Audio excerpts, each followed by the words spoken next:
आप जितना ज़्यादा अपने आप को सुख सुविधाओं का गुलाम बनाओगे, उतना ही ज़्यादा आप लाइफ में नीचे गिरते जाएंगे, जब तक कि आप खुद अपनी लाइफ में एक सफल इंसान नहीं बन जाते।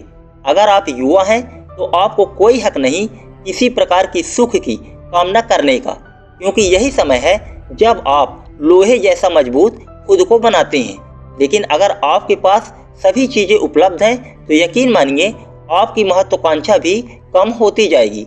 आज बच्चे पैदा होते नहीं कि उनके माँ बाप उनके लिए तरह तरह के सामान जैसे मोबाइल और महंगी चीज़ें देकर ये सोचते हैं कि हमारा बेटा या बेटी कितना ज़्यादा खुश हैं। लेकिन धीरे धीरे उनकी यही चीज़ आदत में बदलती जाती है। अगर आपके पास कुछ नहीं होगा तब आपके अंदर ललक बढ़ेगी किसी चीज़ को पाने की, और आप उस चीज़ को पाने के लिए मेहनत करेंगे। लेकिन अगर आपके पास सब कुछ आसानी से या किसी के द्वारा उपलब्ध हो जाता है तो आप उस चीज़ की कीमत और अपनी मेहनत की कीमत को कभी समझ नहीं पाएंगे। ये जितने भी दुनिया भर के सुख साधन हैं, ये सब हमें अपंग ही बनाते हैं, हमें अंदर से आलसी बना देते हैं। इस धरती में जितने भी महान लोग हुए हैं वो सब इसलिए पूजे जाते हैं कि उन्होंने अपने सुख संसार को छोड़कर खुद के कर्तव्य, खुद के सोच और मेहनत से खुद को साबित किए हैं। यहाँ महलों में रहने वाले भगवान श्री राम नहीं पूजे जाते, बल्कि जो अपना सब कुछ छोड़कर, अपना सुख, अपना महल और घर परिवार को छोड़कर अपने कर्तव्य के लिए जंगल में चले गए, वो प्रभु श्री राम पूजे जाते हैं।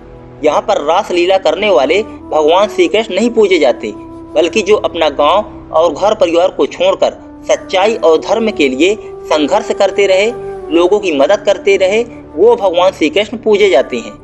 यहाँ पर सभी सुख सुविधा वाले गौतम सिद्धार्थ नहीं पूजे जाते, बल्कि जो अपना सब सुख विलास छोड़कर, अपनी पत्नी और बेटे को छोड़कर घर से बाहर निकलकर दूसरों के कल्याण के लिए आए, वो गौतम बुद्ध पूजे जाते हैं। इसलिए अगर आप युवा हैं तो आपको सुख सुविधाओं को छोड़कर अपना कर्तव्य करना पड़ेगा, वरना आप हमेशा अपने ही मन के गुलाम बनकर एक पंगु बन जाएंगे। आज अगर आप कष्ट सहेंगे, त्याग करेंगे, तो यकीन मानिए कल आप सबसे ज़्यादा सुख में रहेंगे, लोग आपकी इज्जत करेंगे। इसलिए खुद को मजबूत बनाना है, अपनी लाइफ में सफल होना है तो अपने आप को तपाना ही पड़ेगा, तभी आप एक चमकदार हीरे में बदल सकते हैं। जब तक आप कंफर्ट जोन यानी खुद को सुख देने वाली चीज़ों के गुलामी से बाहर नहीं निकालेंगे, तब तक आप आगे नहीं बढ़ सकते।